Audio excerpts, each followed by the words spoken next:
Bismillahirrahmanirrahim. Assalamualaikum warahmatullahi wabarakatuh. Yang kami hormati Bapak Kepala SMP Negeri 1 Karangkobar, Bapak Heru Prianto, SPD MPD. Yang kami hormati Bapak Ibu Guru serta staf Tata SMP Negeri 1 Karangkobar yang kami hormati pula.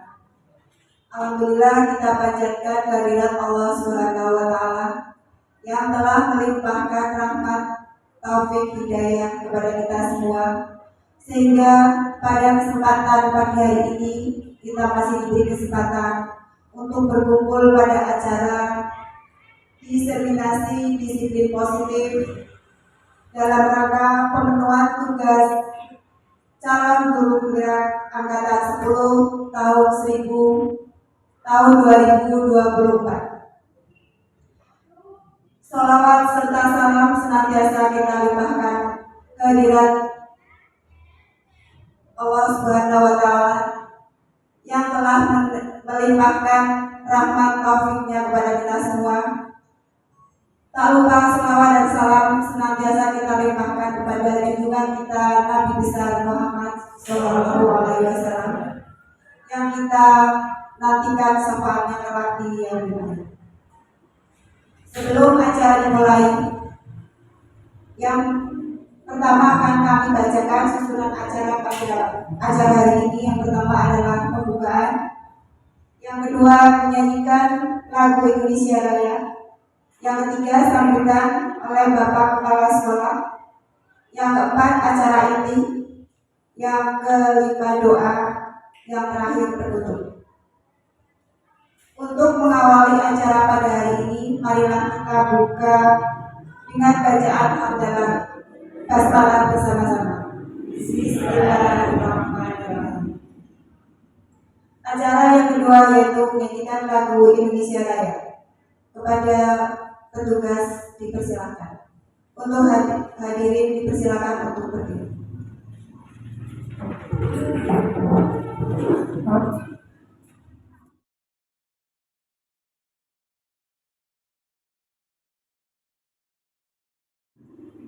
Hiduplah Indonesia Raya, Indonesia tanah air.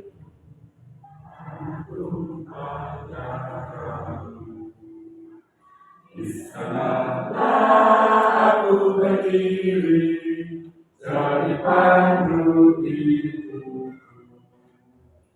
Indonesia kebangsaanku, bangsa dan tanah airku. Marilah kita bersatu, Indonesia bersatu. Hiduplah tanahku, hiduplah negeriku, bangsaku, rakyatku semuanya. Bangunlah jiwanya, bangunlah badannya, untuk Indonesia Raya. Indonesia Raya, merdeka, merdeka, tanahku, negeriku yang ku cinta. Indonesia Raya, merdeka, merdeka, hiduplah Indonesia Raya. Indonesia Raya, merdeka, merdeka, tanahku, negeriku yang ku cinta. Indonesia Raya, merdeka, merdeka, hiduplah Indonesia Raya.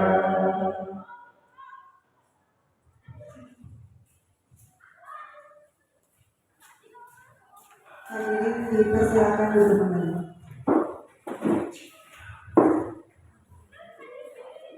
Untuk acara selanjutnya yaitu sambutan dari Bapak Kepala Sekolah, waktu dan tempat kami persilakan. Terima kasih. Bismillahirrahmanirrahim. Assalamualaikum warahmatullahi wabarakatuh. Puji syukur kehadirat Allah Subhanahu wa taala yang selalu memberikan sehingga pada pagi hari ini kita dapat berkumpul dalam rangka diseminasi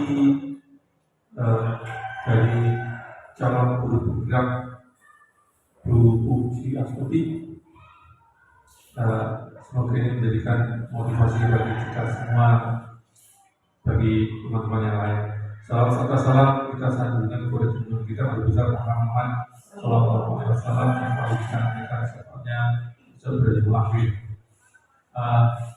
Bapak Ibu yang saya hormati, berbahagia sekali, senang sekali sama saya hari ini karena salah satu di antara kita, di antara teman-teman kita yang Ibu Bujastuti sudah mulai melaksanakan diseminasi disiplin positif ya, disiplin positif. Nanti berikutnya dia akan menyusul MUIS juga akan menyampaikan diseminasi juga dalam rangka tugas dari calon penggerak karena pada tahun ini angkatan ke-10 angkatan 10 teman kita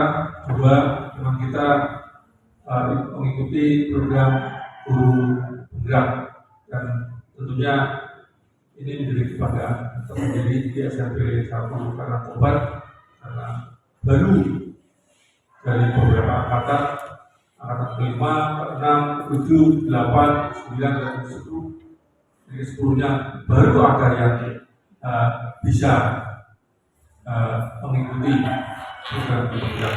Sebelumnya angkatan kelima sampai ke-9 belum ada, walaupun sudah ada PP-nya, bahkan ada hasilnya, tapi CGP-nya yang belum ada. Maka ini satu kebahagiaan tersendiri bagian bagi saya karena ada calon guru penggerak dari SMP Negeri 1 Karangkobar. Semoga nantinya akan memberikan motivasi, akan menjadikan teman-teman lain tergerak untuk bisa mengikuti program guru penggerak. Karena memang dalam kurikulum Merdeka yang sekarang menjadi kurikulum nasional ini, guru penggerak programnya apa? Slogannya adalah tergerak, bergerak, dan menggerakkan. Nah, semoga nantinya yang sudah jadi calon guru penggerak nanti, terus jadi guru penggerak akan bisa menggerakkan komunitas kita di SMP Negeri 1 Karangkobar.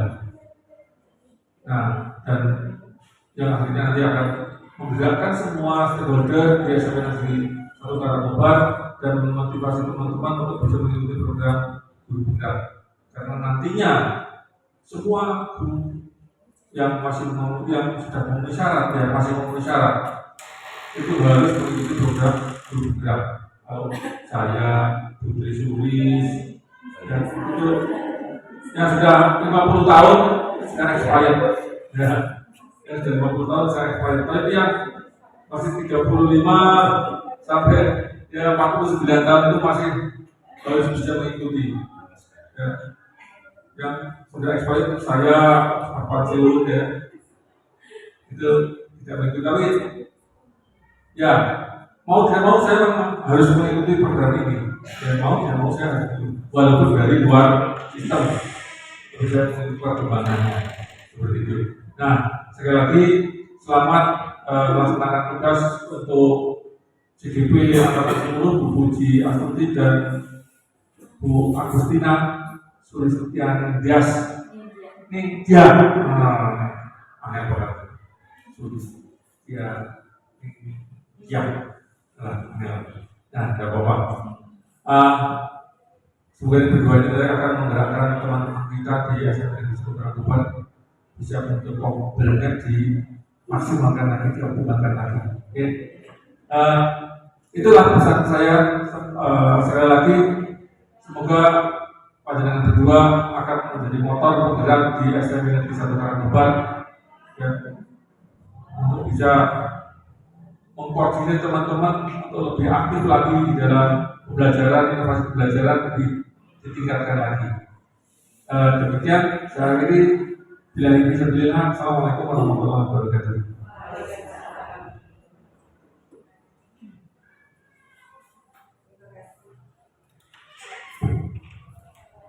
Terima kasih kami sampaikan kepada Pak Heru yang berkenan memberikan sambutan pada acara ini. Untuk acara selanjutnya adalah acara inti, yaitu diseminasi disiplin positif Waktu dan tempat kami persilakan kepada Ibu Jasmine.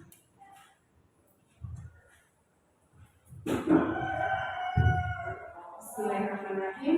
Assalamualaikum warahmatullahi wabarakatuh. Waalaikumsalam warahmatullahi wabarakatuh. Ya, saya izin berdiri biar Bapak Ibu semua biar saya lebih leluasa menatap bundari yang cantik ya. Alhamdulillah untuk terima kasih sekali. Yang pertama saya ucapkan terima kasih kepada Bapak Ibu semua yang tersorau memenuhi undangan dari Pak Heru untuk mengikuti diseminasi budaya positif. Yang pertama sebelumnya saya ucapkan terima kasih, terus yang saya hormati Pak Heru selaku kepala sekolah yang luar biasa dukungannya kepada CGP ini, kemudian Bapak Ibu semua terima kasih juga Bapak Ibu guru dan karyawan dukungannya juga sehingga pada hari ini saya bisa melakukan diseminasi budaya positif. Bapak Ibu, untuk diseminasi ini memang sebenarnya adalah tugas saya, yaitu tugas aksi nyata. Jadi setiap akhir modul itu ada aksi nyata mengikuti, yaitu untuk aksi nyata ini saya CGP angkatan ini adalah melakukan diseminasi budaya positif ya. Tapi mudah-mudahan setelah nanti Bapak Ibu mengikuti, kita sama-sama mengikuti, kita sharing, kita berbagi ya. Jadi di sini saya tidak menggurui karena saya sampaikan tadi pagi saya juga masih belajar ya Bapak Ibu. Kita sharing sama-sama sehingga ketika kita sudah tahu, mudah-mudahan nantinya kita akan bisa menerapkan ke sekolah kita sehingga budaya positif itu akan menjadi suatu budaya yang memang sudah tidak dipaksakan lagi di sekolah kita, memang sehingga nanti sekolah kita nantinya akan lebih baik, lebih maju dan lebih unggul. Begitu ya Bapak Ibu? Masih semangat pagi-pagi seperti ini kayaknya kok kayaknya di sini, tetapi pikirannya ada yang masih entry nilai. Dari di sini tapi masih membayangkan, waduh ini yang semester 2 belum saya masukkan, Wida juga ya. Nanti kita di sini, hatinya di sini, jiwanya juga di sini. Ya, saya minta waktunya sebentar. Bapak Ibu nanti sebelum kita mulai, kita biar lebih seger dulu, briefing dulu ya Bapak Ibu. Minta waktunya, minta tolong untuk berdiri sebentar.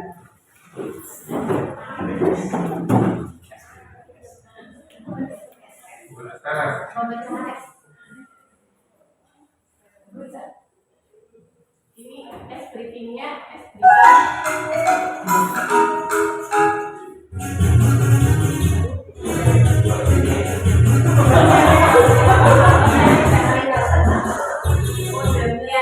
briefing panjang pendek yang panjang pendek yang biar lebih segar. Saya pilihkan yang agak mudah karena ruangan kita nanti kalau sambil lompat-lompat malah jadi susah nih. Jadi saya pilihkan kita gerakannya yang agak segar. Nanti Bapak Ibu sambil mengikuti, saya juga pastinya mengikuti gerakannya biar lebih segar. Biar lebih fresh. Kita mulai nih Bapak Ibu. Ayo, semangat. Jogetnya semangat Bapak Ibu. Panjang,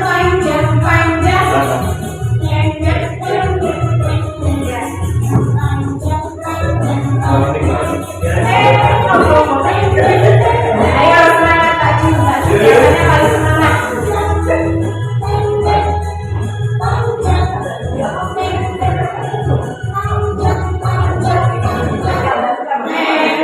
Pendek, panjang.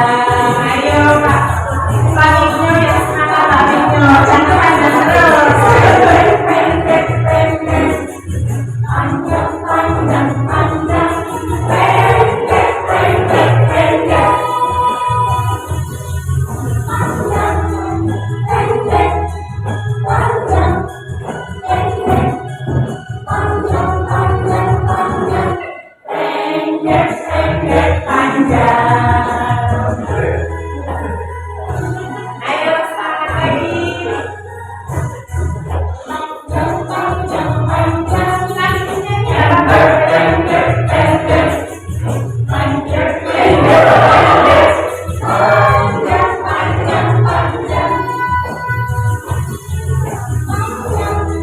Pendek,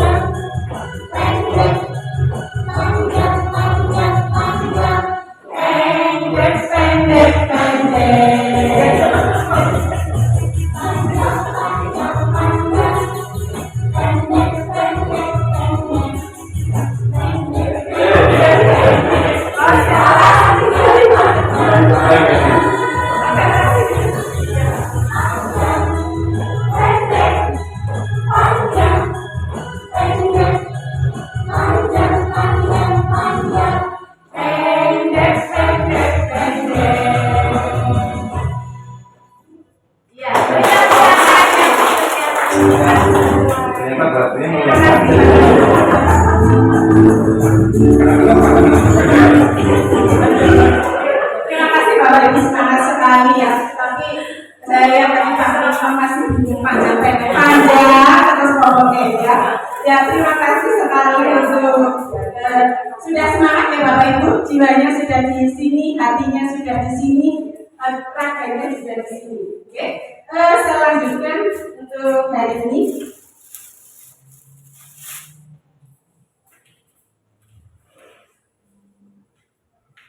Ya, jadi acara hari ini adalah saya akan mendiseminasikan budaya positif tentang di sekolah kita. Diseminasi budaya positif. Ini tadi yang sudah saya sampaikan bahwa ini adalah tugas saya memenuhi tugas pemenuhan aksi nyata budaya positif. Nah, sebelum kita sama-sama sharing dan belajar, coba nanti Bapak Ibu saya bertanya untuk Bapak Ibu semua ya. Setuju atau tidak apabila Bapak Ibu yang pertama itu pemberian hukuman dapat pemberian hukuman dapat mendisiplinkan siswa. Setuju tidak Bapak Ibu? Setuju? Setuju. Ingat-ingat ya Bapak Ibu jawabannya, karena nanti setelah kita belajar, nanti kita balik lagi ke depan. Pak Jun setuju ya Pak Jun? Setuju sekali kata Pak Jun. Ya oke. Yang kedua, pemberian hadiah meningkatkan prestasi siswa. Setuju Bapak? Setuju. Kalau yang tidak setuju kayaknya jarang memberi hadiah ini. Kayaknya ya. Yang ketiga, guru harus mampu memberikan solusi untuk setiap siswa yang bermasalah. Setuju Bapak? Setuju? Kayaknya ini setujuan semua ini. Yang keempat, guru berperan sebagai teman bagi siswa. Setuju tidak? Setuju semua? Ya. Jadi apa ada yang lain ini? Dari atas setuju? Teman tapi dengan catatan kalau menurut saya. Teman tapi dengan catatan. Oke, teman tidak. Tapi bukan teman tapi mesra ya. Oh, nomor 3 budaya itu tidak setuju. Guru harus mampu memberikan solusi untuk setiap siswa yang bermasalah. Budaya itu tidak setuju. Ya, nanti kita lihat ya jawaban dari Bapak Ibu semua. Selanjutnya di sekolah ini kita akan berusaha menerapkan agar sekolah kita tercipta budaya positif. Pastinya ada beberapa konsep Bapak Ibu. Konsep-konsep inti untuk menciptakan budaya positif. Yang pertama adalah disiplin positif. Disiplin positif. Yang kedua, nilai-nilai kebajikan. Yang ketiga, motivasi perilaku manusia. Yang keempat, hukuman dan penghargaan. Yang kelima, keyakinan kelas. Yang keenam, kebutuhan dasar manusia. Yang ketujuh, posisi kontrol seorang guru. Saya pelan-pelan bacanya. Nanti bukan simak ya katanya Pak Ju ya. Yang ke-8 adalah segitiga restitusi. Dari konsep-konsep inti dari budaya positif ini, kira-kira yang Bapak Ibu guru baru mendengar asing yang istilah mana? Segitiga restitusi. Kalau yang lain mungkin sudah ya. Sebenarnya mungkin kalau segitiga restitusi itu Bapak Ibu sudah melaksanakannya semua.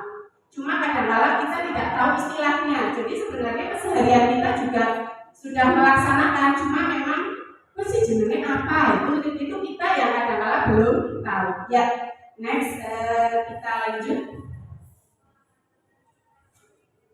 Nah, yang pertama kita akan belajar bersama untuk diskusi dan sharing tentang budaya disiplin positif. Nah, ini yang tadi saya bilang Bapak Ibu, nanti kita bermain pegang-pegangan. Lah, Pak Jun nanti jangan milih sama Bu Ida ya Pak Jun. Ya, oh iya, ini biar ada pasangannya. Ya, nanti kita bermainnya merayu dan berpegangan, tapi bukan dalam hal ini ya. Kita akan mencoba permainannya adalah Bapak Ibu, pasangannya Pak Heru sama Pak Heru sendiri sih. Nanti kalau saya Nanti kalau saya, ya, nanti kita takutnya sama saya sudah Pak, berjalan ya, Pak Heru sudah, Pak Heru mengaman saja. apa? Terus sudah sampai dia berpasangan. Nanti kita tolong satu orang memegang. Jadi yang satu memegang, nanti yang satu bertugas membuka. Boleh, ya. Ya, yang berarti misalnya Bu Si sama Bu Putih yang memegang, Bu nanti yang berusaha membuka. Nah, anggap saja nanti yang memegang itu bahwa yang dipegang itu adalah sesuatu yang sangat berharga, Bapak Ibu. Di dalam ini ada sesuatu yang tidak boleh dibuka atau apa. Nah, teman-temannya yang membuka, rekan-rekannya boleh dengan ujukan, boleh rayuan, boleh memaksa, dipaksa sekuat tenaga sampai membuka. Ya coba Bapak Ibu silakan dipraktekkan dengan pasangannya. Coba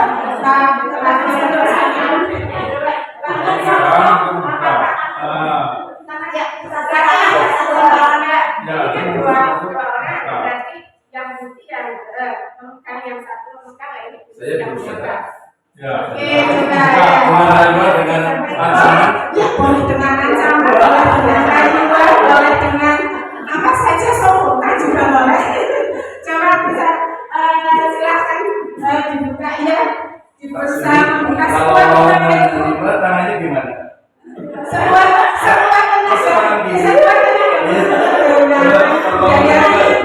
Iya, Pak. Saya kan Bapak Ibu silakan, kalau memang tidak dibuka juga tidak apa-apa. Ya, sudah mulai tulis.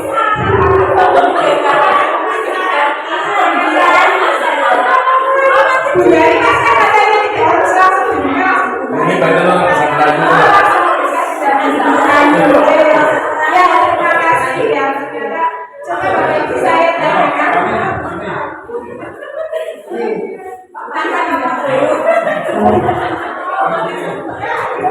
Tanpa merayu ada yang sudah Bu Ipong sama Pak Bu Ipong sama Bu Ipong masih asik dulu ya, masih awal.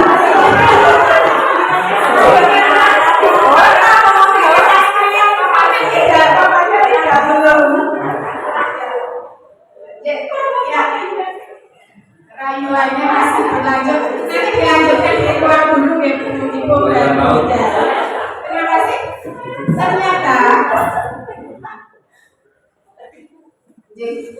Tadi ternyata Bapak Ibu kira-kira membuka itu ibaratnya kita kontrol gitu. Jadi siapa yang bisa mengontrol membuka dan tidaknya itu siapa Bapak Ibu? Diri kita sendiri ya. Ya, jadi tanpa diperintah pun ketika disuruh membuka ternyata bisa membuka meskipun dipaksa sekuat tenaga. Kalau itu dari luar belum tentu dibuka. Itu sama dengan ketika menanamkan ke anak-anak tentang disiplin positif. Jadi kita harus menanamkan bahwa disiplin itu datangnya adalah dari diri. Makanya ada istilah peraturan dibuat untuk dilanggar karena kesadarannya yang kurang. Begitu ya Bapak Ibu. Jadi, lanjut. Sekarang pergeseran paradigma kontrol. Ya, ini banyak istilah yang kita harus sama-sama belajar, yaitu ilusi guru mengontrol murid. Selama ini misalnya ada guru yang menganggap bahwa bisa, oh ya kamu mengumpulkan tugas gitu ya, berarti bisa mengontrol muridnya. Padahal itu bukan dari diri muridnya, sehingga ketika tidak dikontrol itu tidak akan melakukan ya. Pergeseran paradigma yang kedua adalah ilusi bahwa semua penguatan positif efektif dan bermanfaat. Itu juga belum tentu bahwa penguatan efektif semuanya adalah efektif dan bermanfaat. Ilusi yang ketiga adalah ilusi kritik dan membuat orang merasa bersalah dapat menguatkan karakter. Ternyata belum tentu ketika kita mengkritik dan membuat orang bersalah itu justru menguatkan karakter atau karakter kita.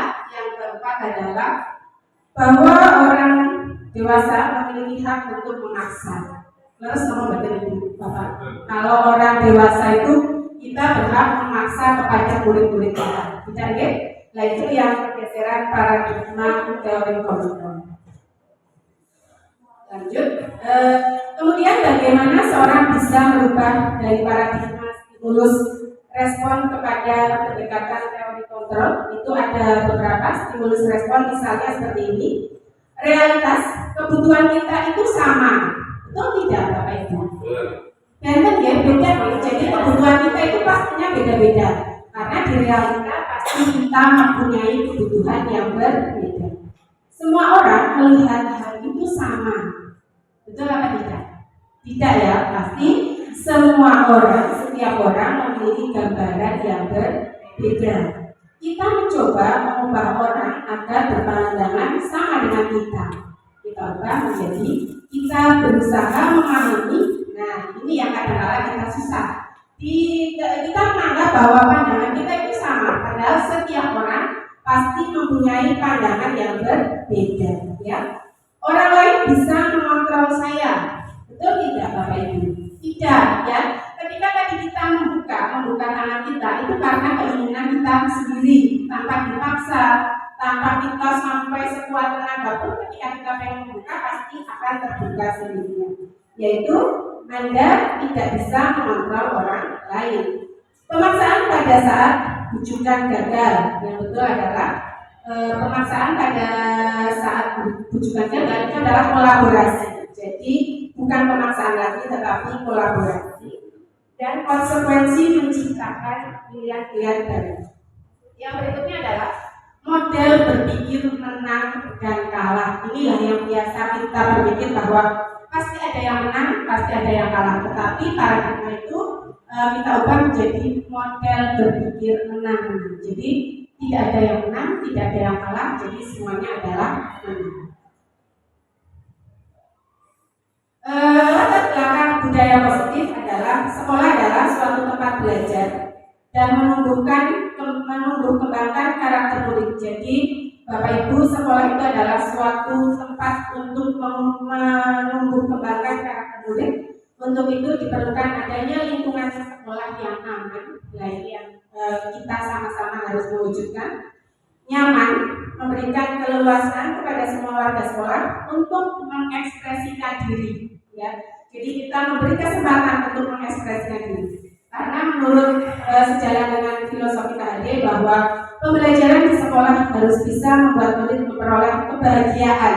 Nah, kebahagiaan setinggi-tingginya, maka diperlukan adanya budaya positif. Jadi Bapak Ibu, kita sebagai guru itu adalah bertugas menuntun. Menurut KHD itu kita bertugas menuntun dan menebalkan garis-garis. Karena sejatinya murid-murid kita itu sebenarnya ibarat buku itu sudah ada garisnya. Kita hanya menuntun dan menebalkan. Ya. Selanjutnya, nah ini ada pertanyaan.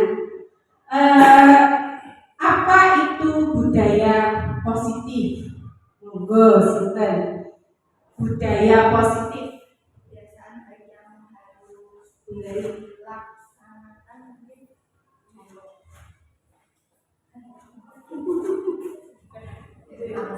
Oke, budaya positif mungkin Ibu adalah budaya atau kebiasaan-kebiasaan baik yang perlu diterapkan di kelas.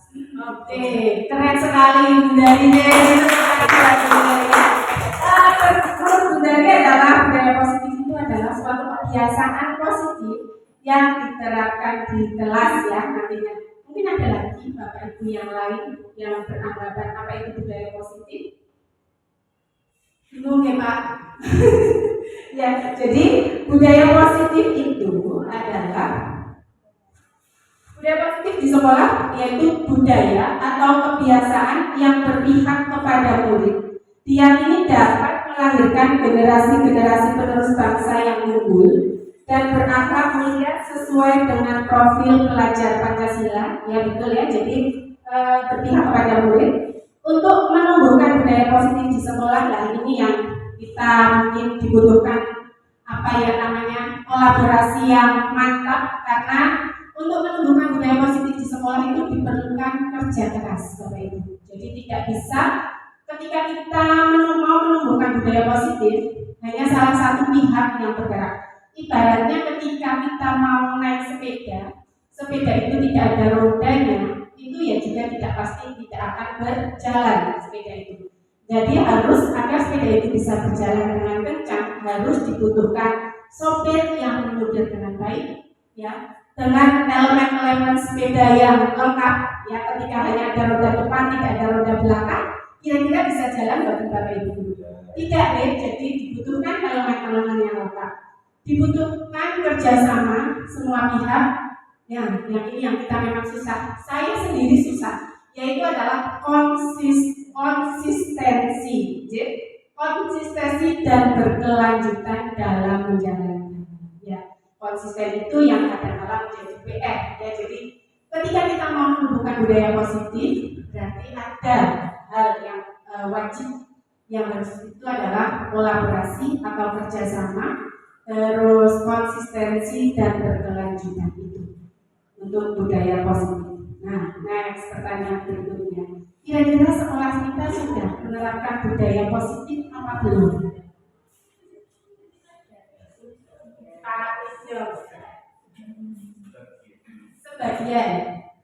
Sebagian kecil sudah menerapkan budaya positif di sekolah kita. Sudah, ya, sudah sebenarnya sekolah kita sudah menerapkan budaya positif, Bapak Ibu.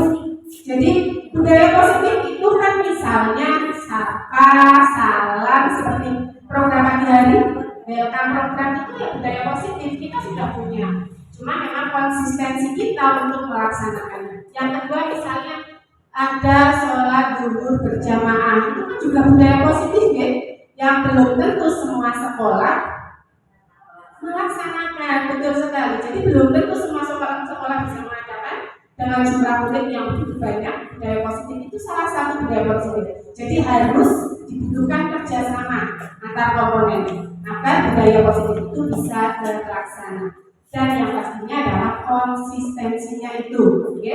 Berikutnya masih banyak sekali. Misalnya di sekolah kita itu adalah literasi. Itu juga sebenarnya budaya sangat positif, ya. Tetapi memang sekali lagi dibutuhkan apa ya Bapak Ibu? Konsistensi dan kerjasama. Selanjutnya berikutnya apa itu disiplin? Bapak Ibu, Bapak sih Pak mungkin disiplin apa Pak? Olahraga kan disiplin.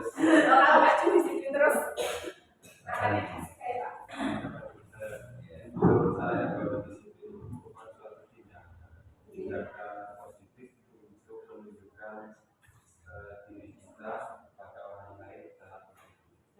Keren, luar biasa sekali jawaban dari Pak Tani ya.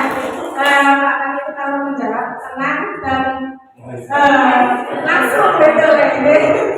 Jadi menurut Pak Tani itu adalah suatu tindakan yang menunjukkan apa Pak tadi ya Pak? Diri kita secara positif, suatu tindakan yang menunjukkan diri kita secara positif kepada orang lain. Nah, Ibu Ida pasti ahlinya. Menurut kamu bisa bahasa Indonesia, budaya positif itu bisa berarti tata tertib, ketaatan atau kepatuhan kepada peraturan, ya, kepada peraturan, mengusahakan supaya menaati dan mematuhi tata tertib. Nah, ini yang disampaikan Pak Tani betul sekali ya, bahwa budaya positif itu adalah tindakan, sikap, atau perilaku yang mencerminkan ketaatan secara, nah ini yang kita susah deh. Ketaatannya itu secara sadar, sukarela, dan senang hati. Nah, yang terakhir itu yang biasanya susah ya Bapak Ibu. Ya, saya sendiri susah ketika kita harus disiplin itu yang senang hatinya yang susah, biasanya bundel di dalam. Dari individu terhadap peraturan, terhadap ketaatan, terhadap prosedur dan lain-lain. Ini yang kita harus benar-benar belajar bagaimana kita menciptakan disiplin atau menjadi pribadi yang disiplin. Jadi disiplin positif itu adalah salah satu cara penerapan disiplin yang bertujuan menumbuhkan kesadaran. Jadi Jadi tugas kita nanti Bapak Ibu menumbuhkan kesadaran dan memberdayakan murid-murid kita atau anak-anak kita untuk melakukan tanpa sogokan, ancaman maupun hukuman. Itu susah, Kek. Coba hari ini pakai topi hari Senin. Kalau tidak pakai topi nanti dihukum. Berdiri di bawah yang bendera, buatan menulis. Nah itu yang harus kita ubah mindset bahwa ketika kita menerapkan disiplin positif itu adalah tugas kita adalah menciptakannya tanpa sogokan, tanpa ancaman maupun hukuman. Susah ya Bapak Ibu? Ya, saya saja baca itu sambil ya ternyata memang tugas kita sebagai pendidik itu memang ya tugas berat. Kita nikmati tetapi memang harus belajar ya. Nilai-nilai kebajikan universal. Ya, ini saya bacakan nilai-nilai kebajikan adalah nilai yang mencakup prinsip moral dan karakter yang dapat membentuk perilaku positif dan membangun hubungan yang baik di lingkungan sekolah. Nilai-nilai kebajikan ini yang nantinya akan kita gunakan pada saat kita membuat keyakinan sekolah atau keyakinan kelas. Nilai kebajikan itu sudah ada pada komponen profil pelajar Pancasila seperti bergotong royong, kreatif, bernalar kritis, mandiri, beriman dan bertakwa kepada Tuhan Yang Maha Esa dan berkebinekaan global. Nah, ini motivasi, kita akan belajar juga tentang motivasi perilaku. Karena ternyata ketika menciptakan budaya positif, kita harus menumbuhkan motivasi perilaku dulu, ya. Jadi motivasi itu adalah dorongan dulu, dorongan dari dalam. Coba saya mau bertanya dulu, apa yang mendasari atau memotivasi Anda untuk masuk ke kelas tepat waktu? Sinten yang mau? Apa yang mendasari Bapak Ibu atau mendasari untuk masuk ke kelas atau masuk ke tempat kerja itu tepat waktu?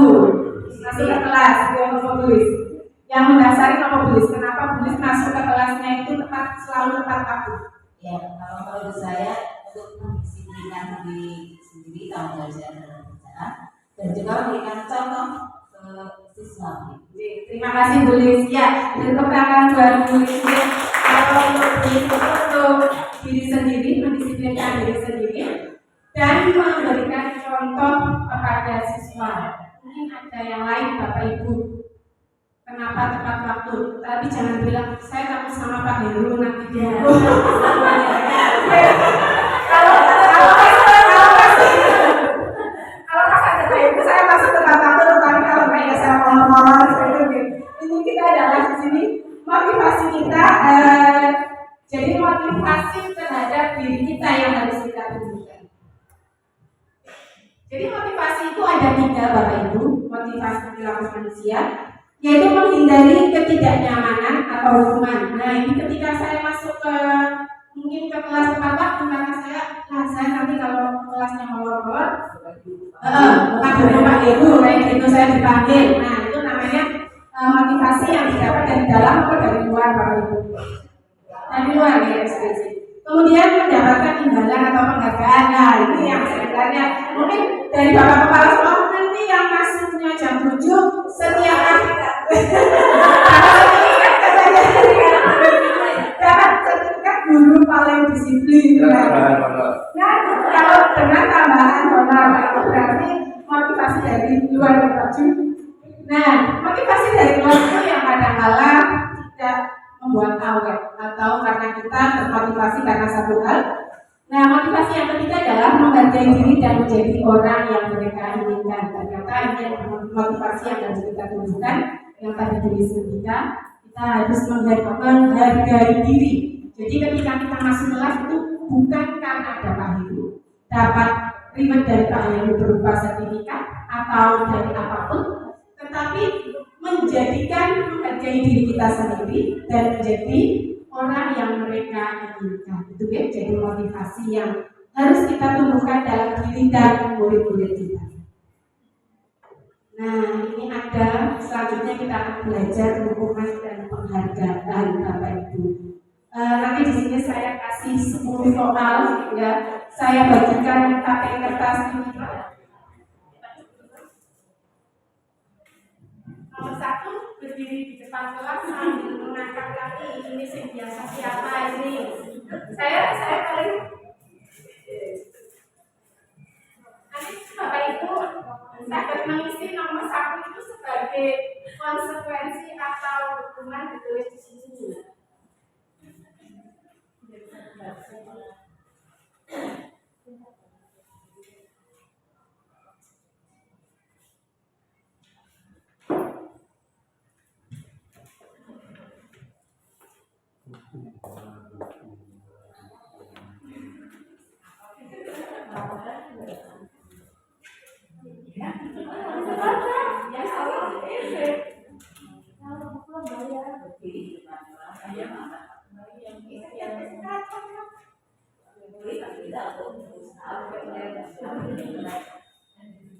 Apa yang harus kita lakukan?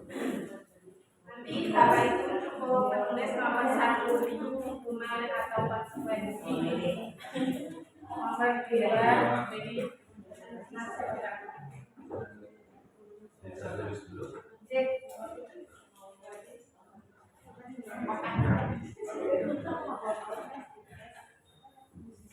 ya, Bapak Ibu di situ ada 10 contoh tindakan yang biasa pastinya ketika kita di keseharian kita. Misalnya nomor 1, berdiri di depan kelas sambil mengangkat satu kaki. Itu adalah hukuman atau konsekuensi. Nanti Bapak Ibu saja menulis di kertasnya. Nomor 2, membersihkan tumpahan air di meja tulis karena tersenggol pada saat belajar. Itu hukuman atau konsekuensi. Nomor 3, kehilangan 10 menit jam istirahat untuk mengerjakan tugas karena terlambat datang dan tertinggal pelajaran selama 10 menit. Nomor 4, di bangku pinggir lapangan duduk di bangku pinggir lapangan pada jam istirahat. Tidak diizinkan bermain oleh guru karena mencederai teman saat bermain di lapangan. Nomor 5, lari keliling lapangan ini sering sekali nih. Tapi Pak Pani sering tidak apa nih, karena di sini kebetulan contohnya saya lari keliling lapangan karena terlambat 10 menit saat pelajaran BCOK. Biasanya Pak Pani mau apa? Mengambil sampah di lapangan kalau terlambat. Ya, nanti bisa itu sebagai konsekuensi atau hukuman. Lari mengelilingi lapangan basket 2 kali karena terlambat hadir di sekolah. Nomor 9, membersihkan coretan yang dibuat di meja tulis. Nomor 10, murid diminta untuk push up 5 kali sekali karena tidak menggunakan masker ke sekolah. Monggo Bapak Ibu santai saja sambil menuliskan sambil monggo saja.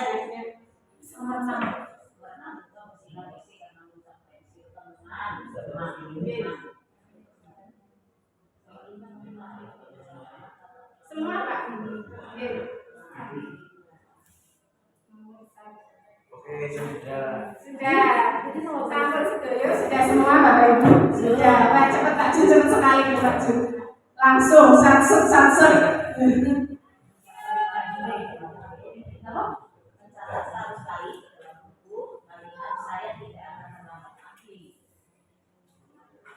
Sering melakukan tulis. Mencatat berapa kali? Teman-temannya.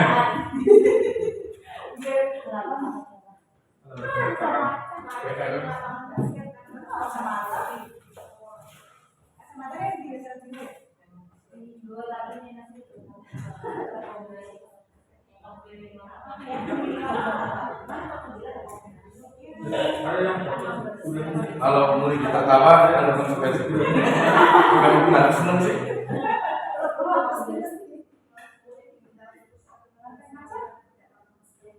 Sampun ya Bapak Ibu, mungkin bisa minta tolong Pak Jun. Menurut Pak Jun nomor 1 itu apa?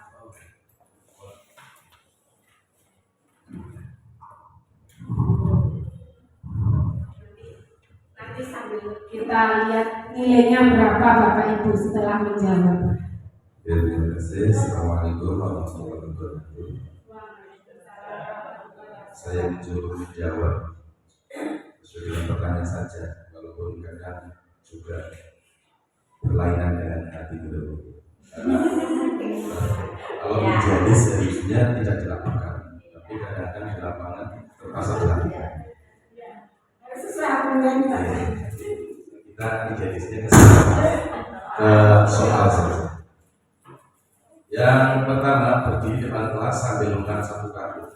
Kalau kita amati soalnya, di situ kan ada sebuah hukuman fisik, gitu. Maka saya lebih condong ke hukuman. Itu ada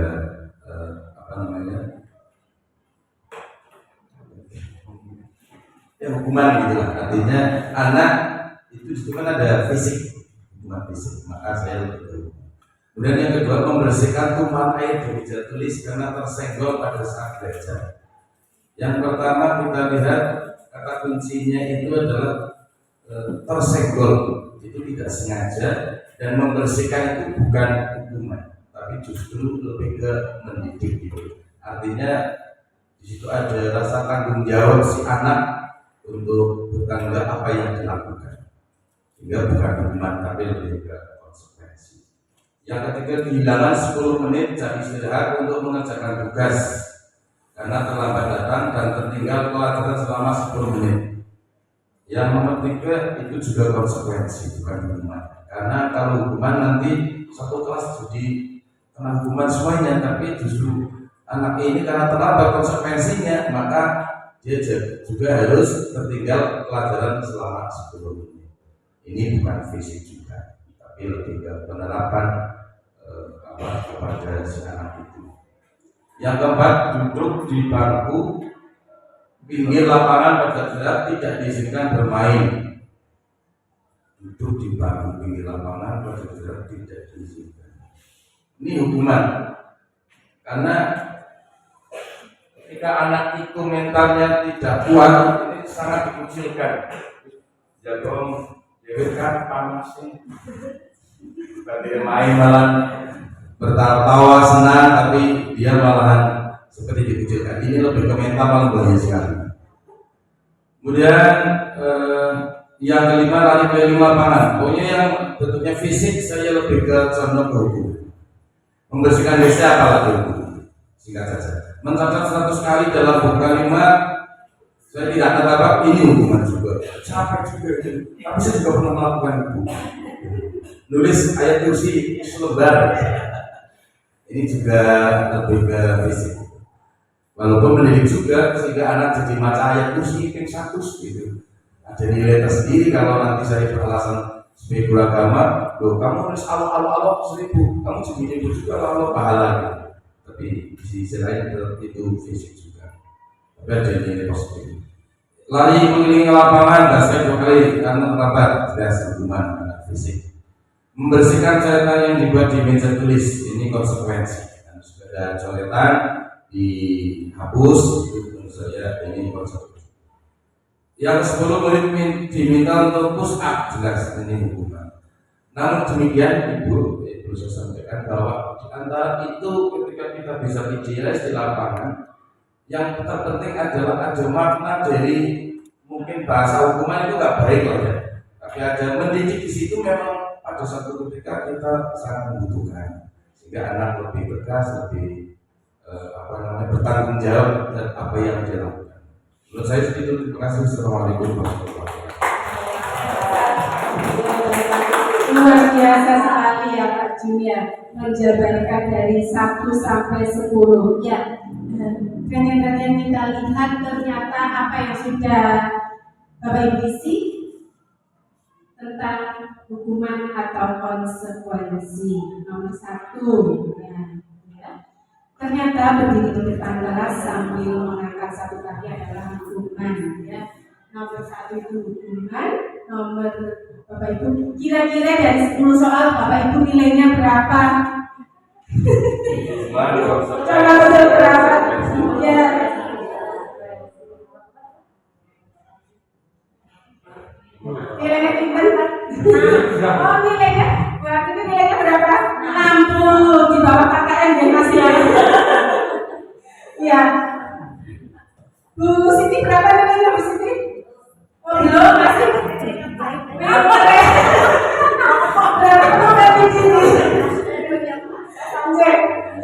kita memang harus belajar lagi tentang hubungan dan konsekuensi.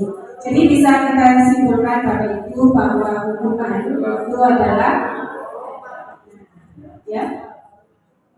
hukuman itu adalah tidak terencana. Di sini ada istilah tidak terencana, bersifat satu arah. Jadi hukuman itu bersifat satu arah, misalnya dari Bapak Ibu saja. Terus berupa hukuman fisik, saya setuju sekali dengan Pak Jun. Biasanya hukuman itu berupa fisik, psikis, tadi mental, dan kata-kata kasar. Itu adalah jenis-jenis hukuman itu sendiri. Jadi Bapak Ibu bisa tadi menggolongkan. Kemudian konsekuensi itu bersifat terencana. Bedanya hukuman dengan konsekuensi. Terencana sudah disepakati, cuma bentuk-bentuk konsekuensinya dibuat oleh guru. Misalnya kayak tadi, datang terlambat, misalnya Pak ini ya, kalau datang terlambat nanti membuang sampah, itu bentuk konsekuensi. Dia mengambil sampah yang tiada di tangan. Itu sudah disepakati, tetapi untuk menentukan konsekuensinya itu masih guru yang menentukan. Kemudian yang ketiga, restitusi adalah proses menciptakan kondisi bagi murid untuk memperbaiki kesalahan mereka sehingga mereka bisa kembali pada kelompok mereka dengan karakter yang lebih kuat menurut dosen 2004. Jadi menurut Bapak Ibu yang tepat itu hukuman, konsekuensi atau restitusi Bapak Ibu.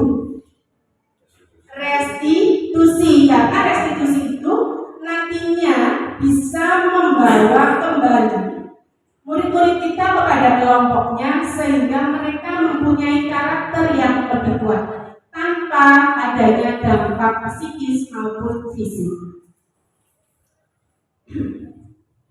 Nah, ini yang biasanya tadi ada pertanyaan, apakah penghargaan bisa meningkatkan prestasi? Nah, di sini ada namanya dihukum oleh penghargaan. Wah, ternyata itu penghargaan itu malahan dihukum oleh penghargaan, Bapak Ibu. Saat kita berulang kali untuk menjanjikan hadiah kepada anak-anak agar berperilaku bertanggung jawab, atau kepada seorang murid agar mempelajari sesuatu yang baru, atau kepada seorang karyawan, nah, tadi tidak boleh memang ya masuk ke kelas karena ingin dapat hadiah dari Pak Heru.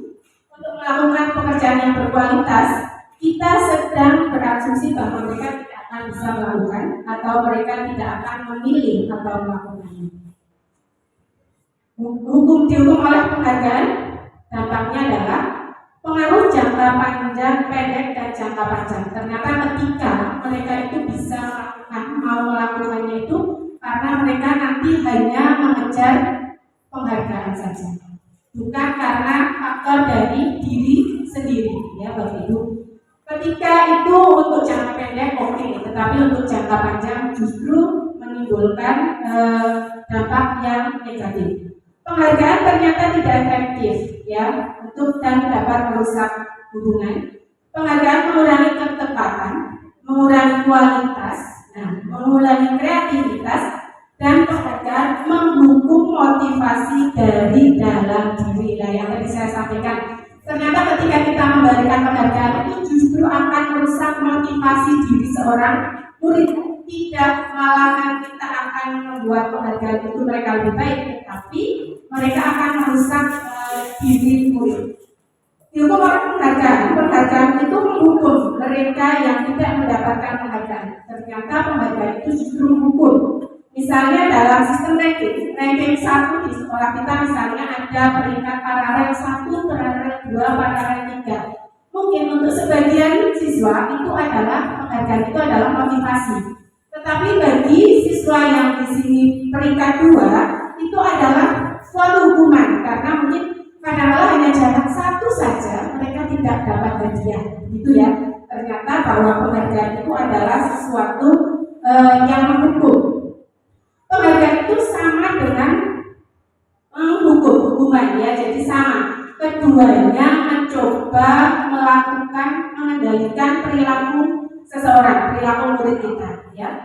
Yang ketiga, karena pada orang pada dasarnya tidak suka dikendalikan, dalam jangka waktu lama penghargaan akan sebagai dukungan. Ternyata kalau jangka panjang itu penghargaan adalah dampaknya sekali lagi tidak baik.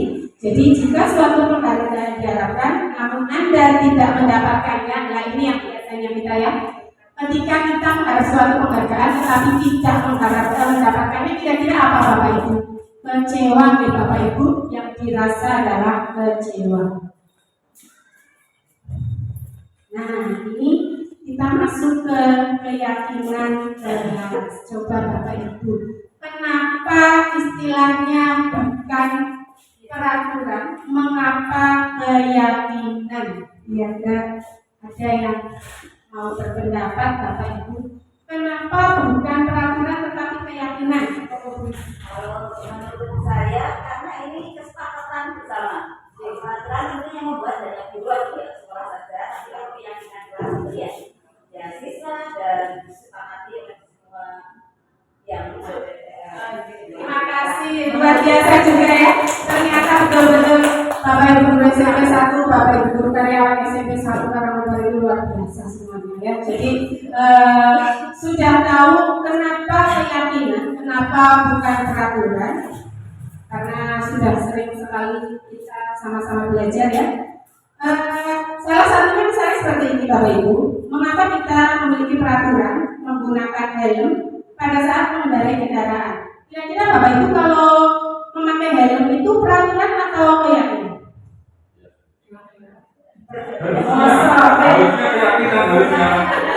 Ya, sekarang saya tanya, kalau memakai helm itu tujuannya buat apa? Melindungi. Jadi kita memakai helm karena kesadaran sendiri melindungi. Kalau saya karena sudah tua jadi biar tidak masuk angin seperti itu ya. Keselamatan. Nah, saya melakukan memakai helm itu karena saya sudah meyakini. Jadi yang keyakinan itu dimulai justru dari peraturan. Okay? Peraturan yang ketika kita melaksanakannya itu sudah karena diri kita sudah yakin bahwa itu bermanfaat buat kita. Jadi itu yang dinamakan dengan keyakinan. Jadi keyakinan kelas atau keyakinan sekolah tadi sudah disampaikan sama tulis bahwa suatu kesepakatan antara guru dengan siswa. Ya, jadi kesepakatan bersama dengan guru dengan siswa. Sedangkan kalau peraturan itu dibuat biasanya oleh guru, ya, biasanya oleh guru dan bersifat satu arah. Itu untuk keyakinan dan peraturan. Nah, untuk Bapak Ibu guru, saya harapkan nanti Bapak Ibu wali kelas mungkin kita bisa bersama-sama nanti membuat keyakinan kelas di awal tahun. Jadi kita ciptakan budaya positif di sekolah kita dari hal-hal kecil dulu. Salah satunya adalah mungkin ketika nanti di tahun ajaran baru semua kelas sudah ada keyakinan kelasnya semuanya. Ya. Nah, kalau Bapak Ibu guru misalnya untuk mapel buat sendiri lagi boleh nggak? Boleh sekali. Jadi untuk mapel itu bisa buat lagi keyakinan mata pelajaran. Prosedur pembentukan keyakinan sekolah ini di sekolah kita sudah sering sekali membuat, Bapak Ibu guru juga sudah mempraktekannya, yaitu salah satunya membuat keyakinan kelas, mempersilahkan warga sekolah murid untuk mencurahkan ide tentang peraturan yang disepakati. Yang pertama, yang kedua mencatat semua masukan dari murid. Jadi kita akan mencatat semua masukan dari murid.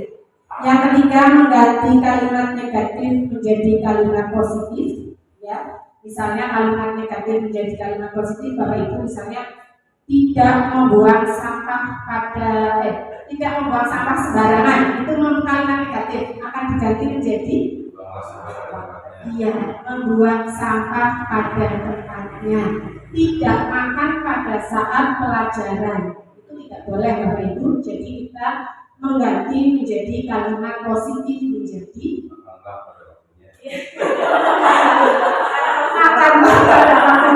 makanlah istirahat misalnya kayak gitu ya Bapak Ibu.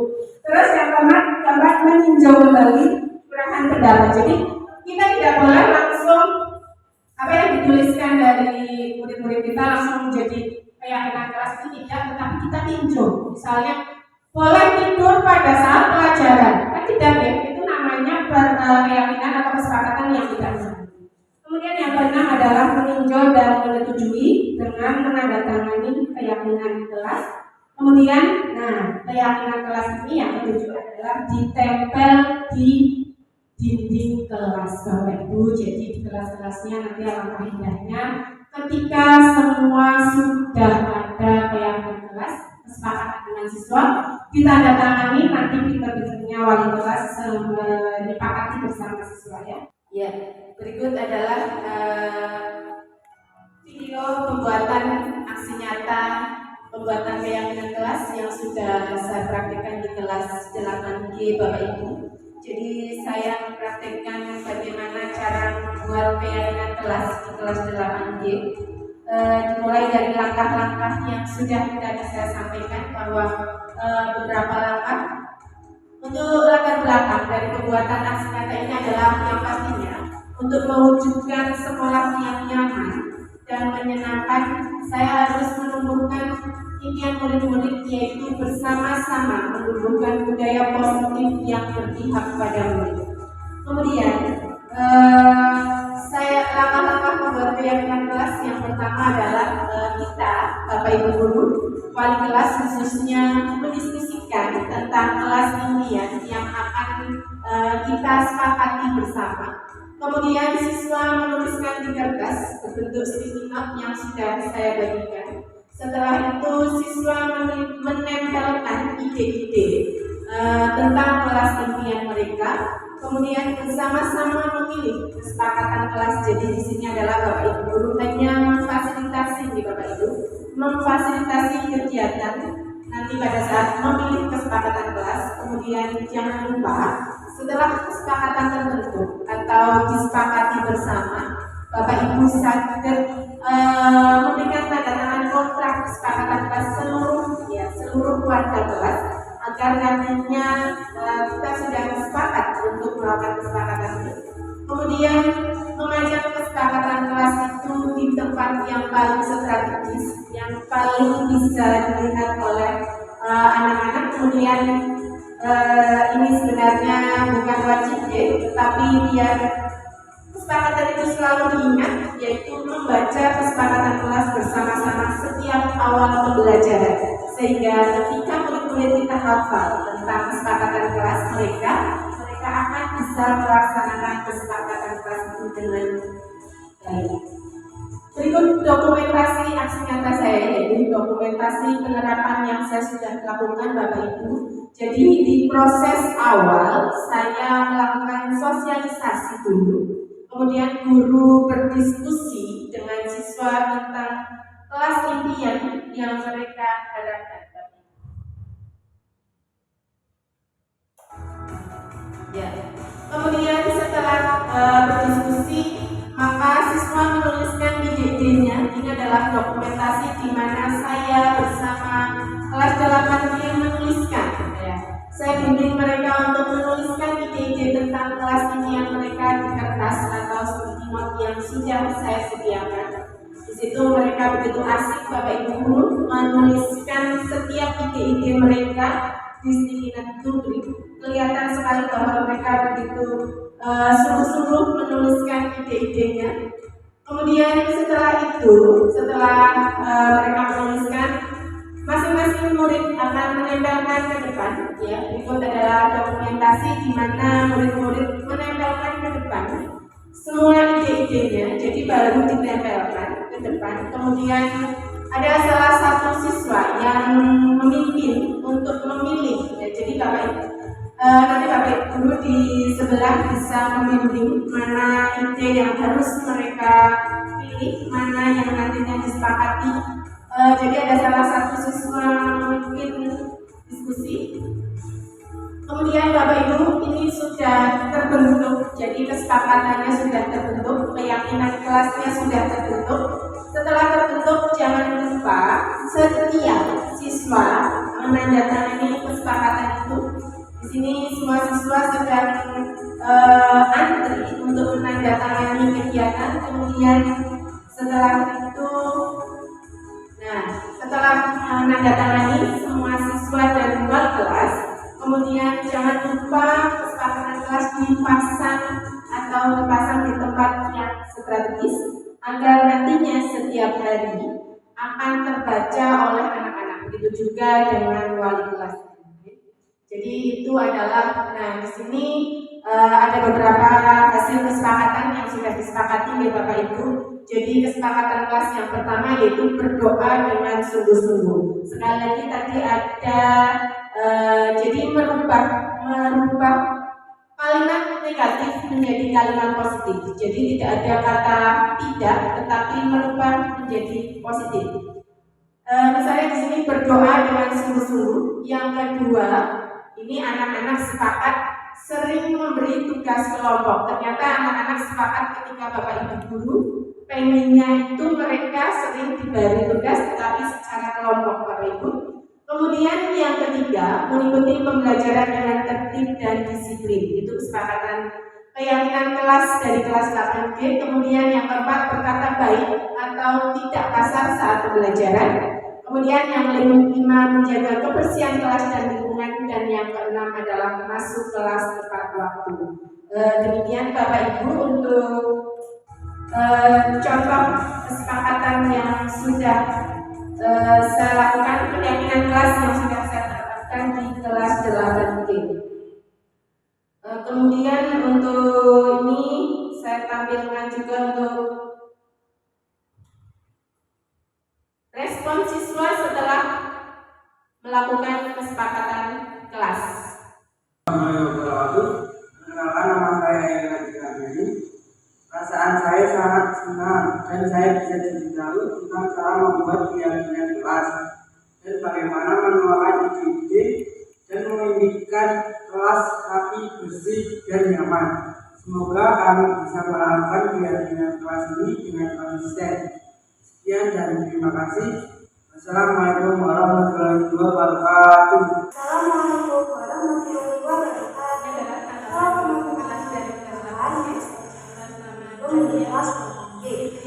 Ini kelas kami telah membuat kegiatan kelas bersama Bu Uci. Saya sangat senang memberikan hal positif yang baik untuk saya di kelas maupun di sekolah. Saya jadi bisa tahu tentang keyakinan kelas. Keyakinan ini dapat membantu murid untuk mengembangkan disiplin diri, karena murid akan belajar mematuhi keyakinan kelas ini yang telah dibuat sendiri. Harapan saya setelah kami semua membuat keyakinan kelas ini, kelas menjadi lebih baik dan disiplin. Dan semoga kami bisa melakukan keyakinan kelas ini dengan baik dan konsisten. Sekian, terima kasih. Wassalamualaikum warahmatullahi wabarakatuh. Jumpa teman-teman. Warahmatullahi wabarakatuh. Halo, nama saya Muhammad Dosan. Saya dari kelas 8G. Perasaan saya sangat senang saya bisa jadi tahu tentang cara membuat keyakinan kelas, tentang bagaimana mengeluarkan ide-ide dan memberikan kelas yang nyaman.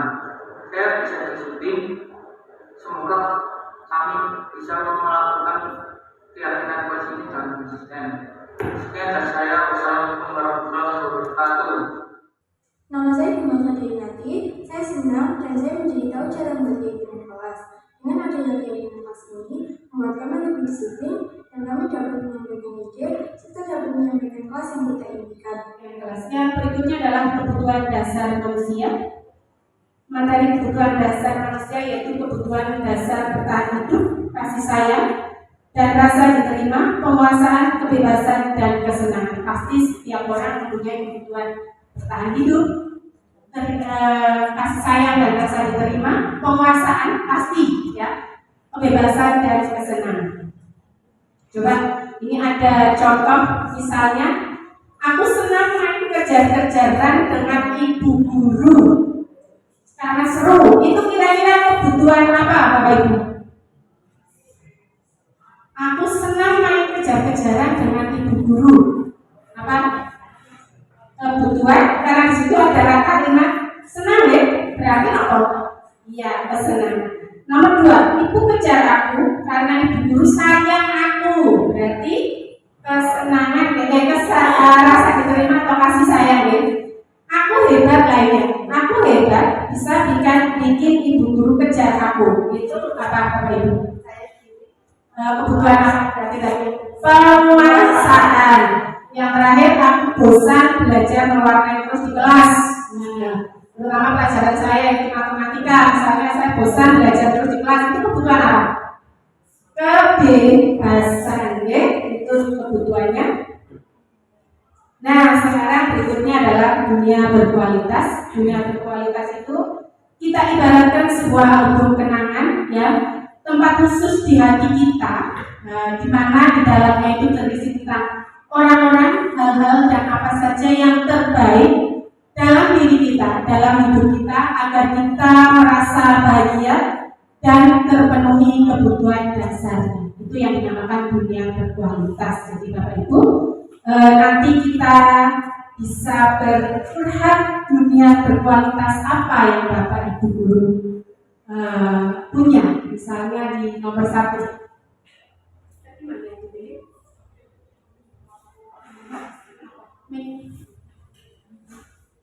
Coba Bapak Ibu, siapakah orang-orang yang paling penting dalam hidup Anda?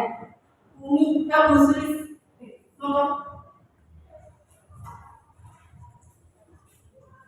siapa Bu Sulis? Menurut saya, yang pertama adalah anak, terutama keluarga. Menurut Bu Sulis adalah orang yang paling penting dalam hidupnya adalah keluarga. Ya, luar biasa, itu pasti ya, ketika kita itu adalah keluarga, ya.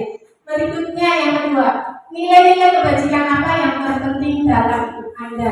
Dari Haji.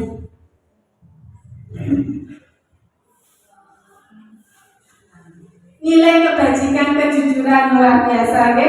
Kejujuran adalah nilai kebajikan menurut Budaryati yang paling penting dalam hidupnya. Yang ketiga adalah menjadi orang ideal. Karakter atau sifat apa yang paling Anda inginkan? Memang kita lagi jalan. Belum. Ya, belum. Monggo yang belum. Apa yang kalau Anda menjadi orang yang ideal, karakter atau sifat apa yang Anda paling inginkan di hidup pada diri Anda?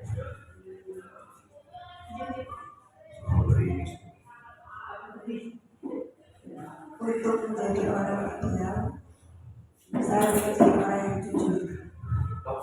Orang yang ideal, karakter, sifat, jujur. Oke, sama berarti sama Budaryati ya tadi ya, luar biasa ya.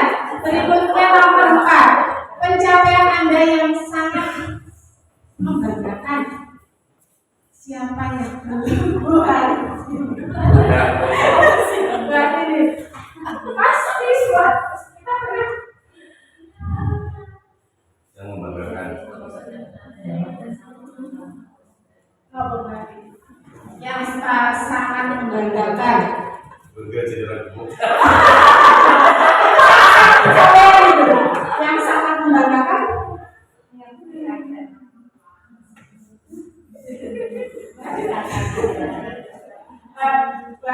Burger orang lain. Menjadi orang yang menjadi anak yang Iya, karena ini menjadi anak yang berguna bagi orang tua. Itu adalah suatu luar biasa, anak yang soleh ya. Berikutnya ceritakan bagian perjalanan hidup Anda di mana Anda merasa itu titik puncak hidup Anda. Tulis. Atau mau menceritakan. ASN. Ya. Salah satu yang menurut saya menjadi titik puncak bagi saya yaitu saya akhirnya dengan penantian panjang 11 tahun bisa menjadi ASN. Lolos P3K itu adalah menurut saya titik puncak saya. Jangan PNS. P3K. Sudah P3K. Yang paling tidak itu sudah membuat orang tua saya bangga karena kalau biasa ya cita-cita dulu kan sebenarnya anak saya kecantol lah kayak gitu. Nah itu adalah merupakan titik apa tadi? Titik puncak. Ya, terima kasih kepada Menkulis yang sudah menceritakan titik puncak tertingginya ya. Sama dengan saya. Jadi mungkin itu kebahagiaan terbesar bagi orang tua. Ya, lanjut ya.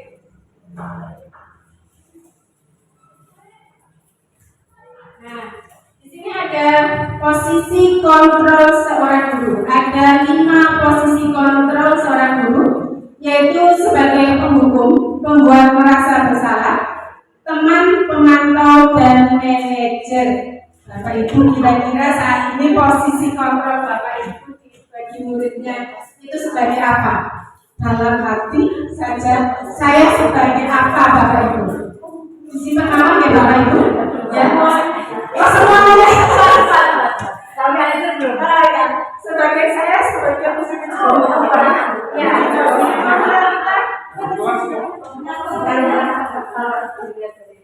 Kita lihat film bersama-sama untuk beberapa posisi kontrol yang sudah ada. Seperti nomor satunya adalah Bapak Ibu ketika menjadi posisi kontrol sebagai penghukum. Naren, sini kamu. Selamat pagi Bu. Selalu terlambat.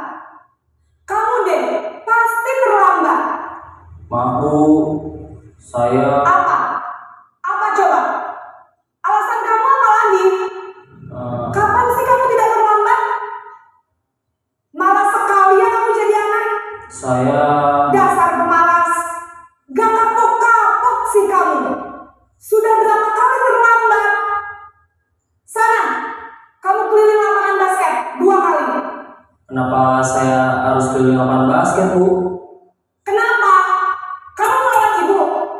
Berani-beraninya jawab. Sudah terlambat, masih berani jawab pula. Sekarang, keliling lapangan basket 5 kali sekalian. Biar kapok. Cepat. Pergi sana ke lapangan basket.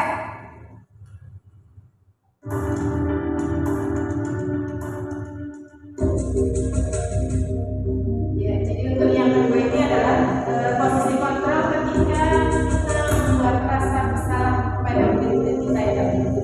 Posisi kontrol guru sebagai pembuat rasa bersalah. Selamat pagi Bu. Naren. Kamu kenapa terlambat lagi, nak? Ya Tuhan, Naren. Kamu senang ya bikin ibu susah ya? Kalau kamu terlambat lagi, nanti ibu yang ditegur bapak kepala sekolah, nak. Disangka ibu tidak bisa membina kamu. Duh, gimana ini? Ya, jadi di posisi Maaf Bu. ini Duh, Gusti Naren. Kamu suka ya kalau ibu ditegur membuat bapak kepala sekolah? rasa bersalah kepada anak. Terus, Dalam melakukan sekarang ibu harus tulis apa ini di buku absen? di situ ada Ini kamu sudah sering terlambat loh. Ibu harus apa coba? Maaf Bu. Maaf sekali. Ya sudah, lain kali jangan bikin ibu susah lagi ya nak ya. Ibu tidak akan kuat lagi kalau kamu begini terus. Bisa jantungan kalau ibu tegur bapak kepala sekolah. Sana cepat ke kelas. Maaf ya Bu. Maaf sekali. Posisi pembuat rasa bersalah berbicara dengan nada tenang.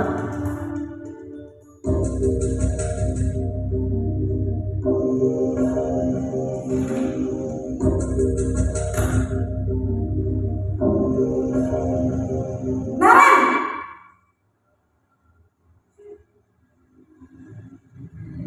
Selamat pagi Bu. wah sudah jam berapa ini nak? Terlambat lagi ya sayang. Iya Bu. Habis ibu saya lupa bangunkan saya Bu. Kamu malah menyalahkan ibu kamu. Kamu bukannya anak yang larinya paling kencang. Kok terlambat sih? Iya Bu. Saya memang terlambat bangun tadi. Jadi biarpun saya lari kencang, tetap gak kekejar Bu. Ya sudah sana. Nanti lain kali larinya lebih kencang lagi ya. Biar gak terlambat lagi. Bikin seneng ibu. Demi ibu. Bisa kan? Bisa Bu. Ya sudah sana masuk kelas. Ibu beresin urusan absen kamu. Kamu ini ada-ada saja.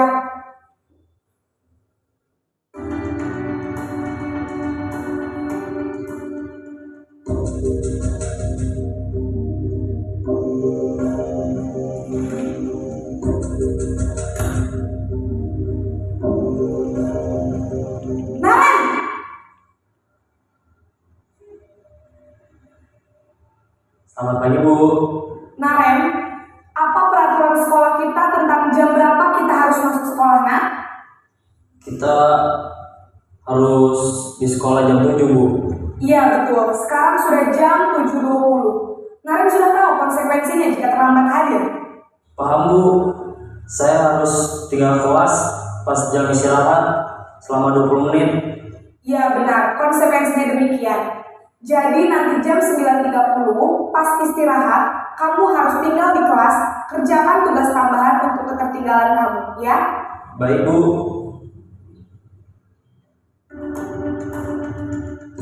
Nah, ini adalah posisi manajer ya Bapak Ibu. Posisi kelima yaitu Bapak Ibu sebagai manajer pada saat posisi kontrolnya. Naren!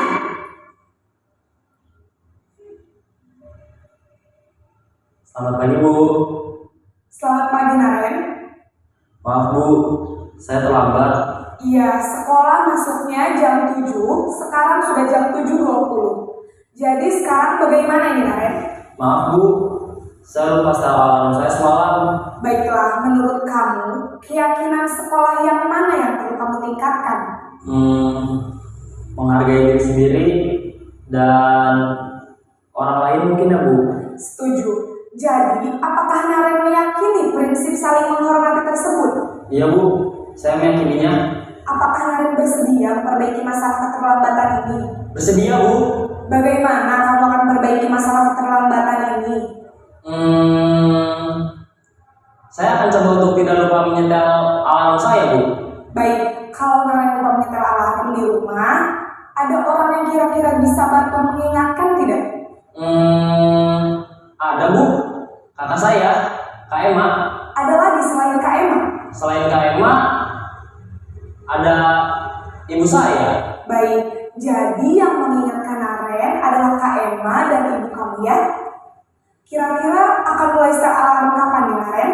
Setelah pulang sekolah, akan segera saya lakukan. Baik, jadi Naren akan setel alarm untuk bangun besok pagi dan akan diingatkan oleh kakak dan ibunda Naren ya. Ada lagi yang mungkin perlu dilakukan, Naren, agar tidak terlambat bangun lagi? Tidak ada, Bu. Baik, Naren, terima kasih untuk kerjasama kamu. Sekarang kamu perlu kembali ke kelas untuk belajar. Baik, Bu. Terima kasih. Ya, itu Bapak Ibu untuk 5 contoh video dari posisi kontrol. Jadi dari 5 contoh itu dapat kita lihat bahwa kira-kira itu posisi mana yang paling ideal yaitu Bapak Ibu? Ya, posisi kontrol kita sebagai manajer. Itu Bapak Ibu penjelasan untuk tadi yang posisi kontrol yang paling tepat. Yang pertama adalah posisi kontrol penghukum Bapak Ibu. Jadi ketika kita berada di posisi kontrol penghukum itu kita mengerti menunjuk kalimatnya ya, itu berkaca pinggang, membentak, yang biasanya kalau sebagai penghukum itu adalah hukuman fisik atau verbal. Jadi Bapak Ibu, dampaknya terhadap anak adalah anak menjadi pendendam dan tidak menyukai guru. Jadi ketika kita sebagai posisi kontrol sebagai penghukum Bapak Ibu, jadi biasanya dampaknya itu anak menjadi pendendam dan tidak suka terhadap guru atau mabel tertentu. Kemudian posisi kontrol yang kedua yaitu membuat rasa bersalah. Pada posisi ini suaranya lembut tetapi namun menyalahkan siswa. Di posisi ini memang suara guru itu lembut Bapak Ibu, tetapi menyalahkan siswa. Guru menyatakan kesalahan pada siswa dan guru seolah-olah menderita. Seperti di contoh tadi, nanti ada isi kalimat nanti saya dimarahi oleh bapak kepala sekolah. Itu adalah contoh sebagai membuat rasa bersalah. Dampaknya yaitu membuat siswa merasa bersalah. Jadi Bapak Ibu, ketika kita menyatakan seperti itu, dampaknya adalah jadi membuat siswa merasa bersalah akan kesalahannya itu, kemudian menjadi minder atau rendah diri dan menarik diri. Kemudian posisi kontrol sebagai teman yang biasanya Bapak Ibu guru lakukan, salah kaprah nih. Jadi katanya dengan siswa itu harus akrab, harus menjadi teman, tetapi ternyata di sini cirinya adalah guru bersikap ramah. Yang kedua cenderung bersendagurau atau menghangatkan suasana. Tetapi ketika nanti kita di posisi kontrol ini, ternyata nanti Bapak Ibu guru, murid-murid itu ternyata hanya tergantung kepada satu guru. Misalnya terhadap saya begitu dekat dengan murid, biasanya murid-murid hanya dekat dengan saya, tapi tidak dekat dengan guru lain dengan alasan bukan temannya.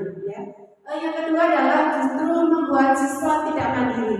Dengan kita menjadi posisi kontrol sebagai teman, itu justru membuat siswa tidak mandiri. Kemudian yang ketiga adalah posisi kontrol. Yang ketiga adalah yang keempat adalah sebagai pemantau, Bapak Ibu.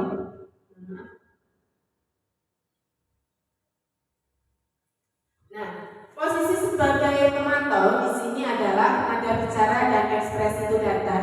Kemudian identitas berhasil pemantau tetap memantau saat siswa diberi sanksi. Dampaknya yaitu menghitung hadiah atau hukuman yang diberi tanpa melibatkan nilai kebajikan dan tidak sepenuhnya mandiri. Nanti siswa tidak sepenuhnya mandiri. Kemudian posisi yang kelima adalah kita sebagai posisi manajer, yaitu suara netral, tercipta identitas positif dan berhasil mengajukan pertanyaan bermakna. Tadi banyak sekali yaitu apa keyakinan yang belum, bagaimana mereka menemukan solusi-solusi dari masalahnya ya. Jadi di posisi manajer itu bukan guru memberikan solusi, tetapi lebih cenderung siswa atau murid kita yang menentukan apa solusinya ketika mereka melakukan kesalahan. Kemudian mereka akan memecahkan masalahnya sendiri, seperti tadi disampaikan bahwa Naren itu nanti akan menghidupkan bekernya agar tidak terlambat. Kemudian akan minta tolong sama kakak dan ibunya untuk membangunkannya di pagi hari. Ya. Dampaknya ternyata ketika kita menjadi posisi kontrol kita sebagai manajer, nanti dampaknya ternyata murid-murid kita akan menjadi orang yang mandiri dan pede ketika percaya diri ketika mereka memecahkan masalahnya sendiri. Jadi ketika mereka bisa memecahkan masalahnya sendiri tanpa tergantung kepada orang lain. Ya, itu adalah 5 posisi kontrol guru. Berikutnya segitiga restitusi Bapak Ibu. Di sini segitiga restitusi ya Bapak Ibu Sarjana Presani yang tadi banyak sekali Bapak Ibu yang masih bingung dengan segitiga restitusi itu apa. Ternyata ketika kita memecahkan masalah atau murid-murid kita ada beberapa masalah, kita harus bisa menyelesaikan masalah itu dengan menggunakan segitiga restitusi Bapak Ibu. Jadi ada 3 tahapan ketika kita menyelesaikan masalah itu. Yang pertama adalah kita menstabilkan identitas. Di tahapan ini, tahapan yang kedua yaitu kita memvalidasi tindakan murid yang salah. Di menstabilkan identitas, Bapak Ibu itu bisa menyampaikan ketika murid-murid kita melakukan kesalahan, kita bisa menanyakan atau menyampaikan kalimat, ya sebenarnya tidak apa-apa. Setiap manusia pasti punya kesalahan. Itu adalah kalimat yang bisa menguatkan murid-murid kita karena mereka sebenarnya semua orang itu punya salah, tetapi bagaimana nantinya kita akan memperbaiki. Validasi tindakan yang salah, Bapak Ibu, itu salah satu bentuknya adalah pertanyaan atau kalimat yang kita ucapkan kepada murid kita, yaitu adakah cara yang lebih efektif untuk mendapatkan apa yang kamu butuhkan, atau kita tanyakan mengapa alasannya, kenapa mereka sampai terlambat misalnya. Kemudian yang ketiga adalah keyakinan. Jadi menanyakan keyakinan. Apa keyakinan kelas atau keyakinan yang sudah disepakati. Jadi kemudian kita bisa menanyakan ketika suatu saat mereka menjadi orang yang lebih baik, orang seperti apa yang mereka inginkan. Jadi itu adalah praktek segitiga restitusi yang bisa Bapak Ibu lakukan. Berikut akan saya tampilkan Bapak Ibu guru contoh segitiga restitusi praktek yang sudah saya terapkan di kelas juga. Di sini ada 2 siswa yang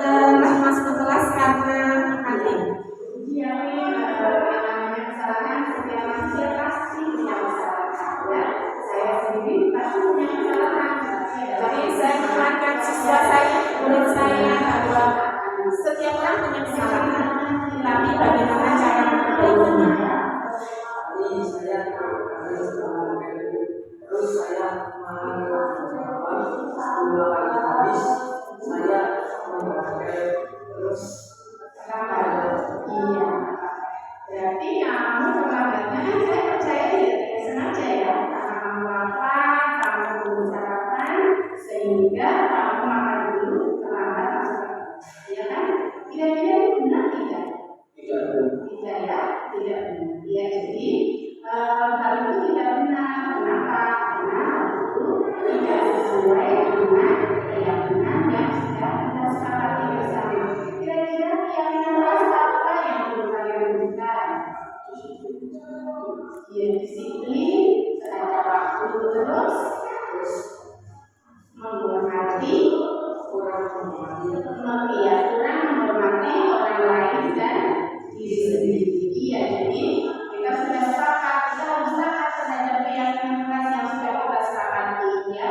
Jadi keyakinan keras apa? Salah satunya yang sudah kita sepakati adalah disiplin terhadap waktu dan menghormati diri sendiri dan orang lain. Jadi ketika kamu dari kantin sudah langsung masuk ke kelas ya, biar bisa masuk ke kelas. Mudah-mudahan nanti kalian tidak akan mengulangi ya. Kira-kira kalau kamu menjadi orang yang lebih baik, berarti orang yang seperti apa? Iya, terus ya,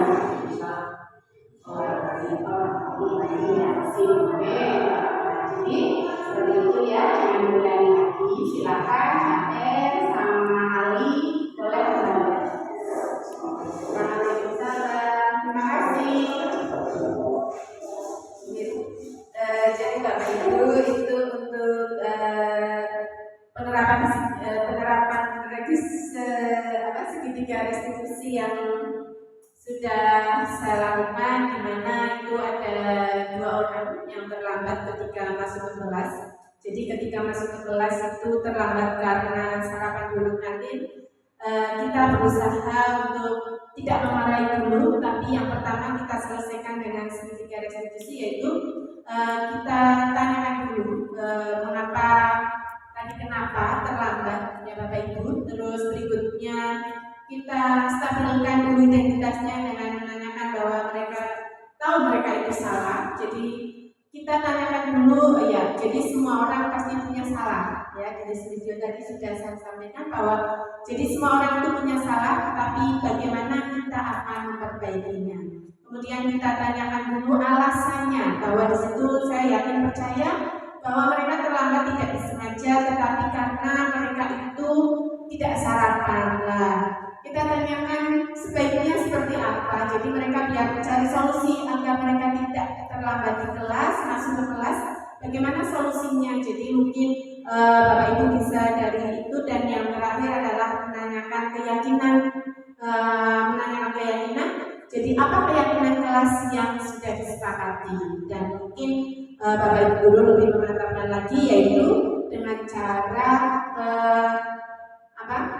setelah menanyakan keyakinan, terus apa yang ketika mereka sudah menjadi lebih baik, pengen menjadi orang yang seperti apa. Itu adalah untuk segitiga restitusi ya Bapak Ibu.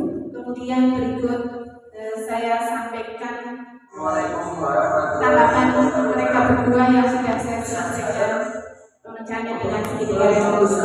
Kasus tadi, saya menjadi termotivasi untuk memperbaiki diri saya sendiri, dan saya senang dan bisa termotivasi bisa menjadi lebih baik dan menjadi introspeksi diri.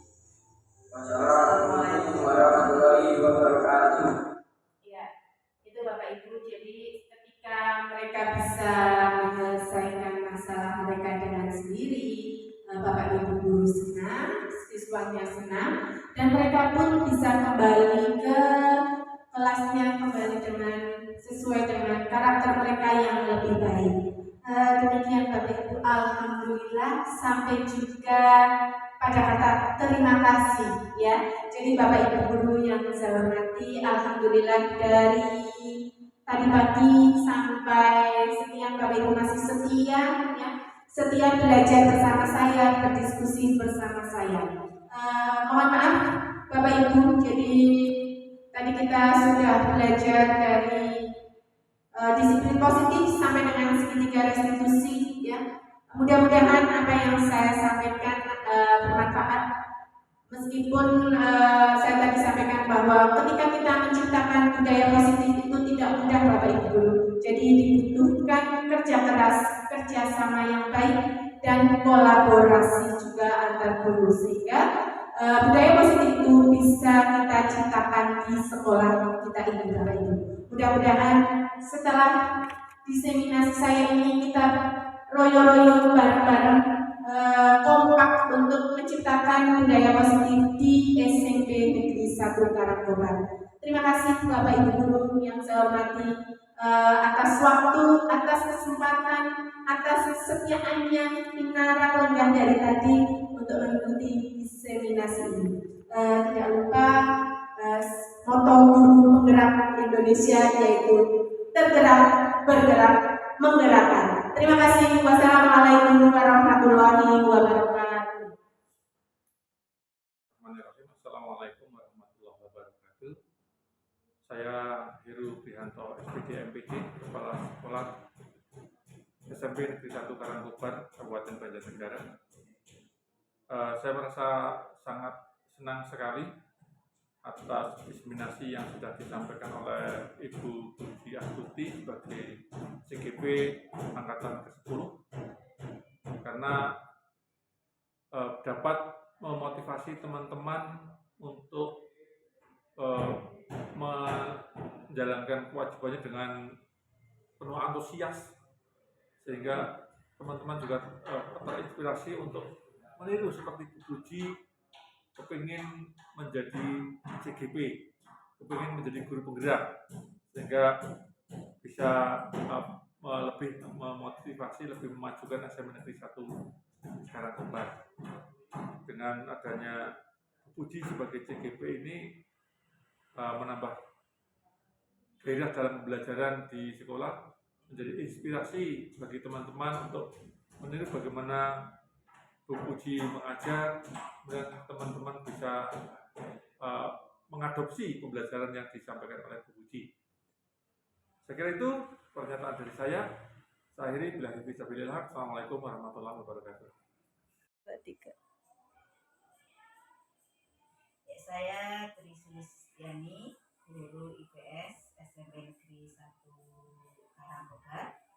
Setelah mengikuti diseminasi budaya positif dari Ibu Puji Astuti sebagai calon guru penggerak angkatan 10, kesan saya kegiatan ini merupakan kegiatan yang sangat positif yang bisa memotivasi teman-teman yang lain untuk menjadi calon guru penggerak berikutnya. Tapi yang lebih utama bukan hanya sebagai calon guru penggerak saja, tapi melakukan kegiatan-kegiatan yang lebih bermanfaat ke anak didik.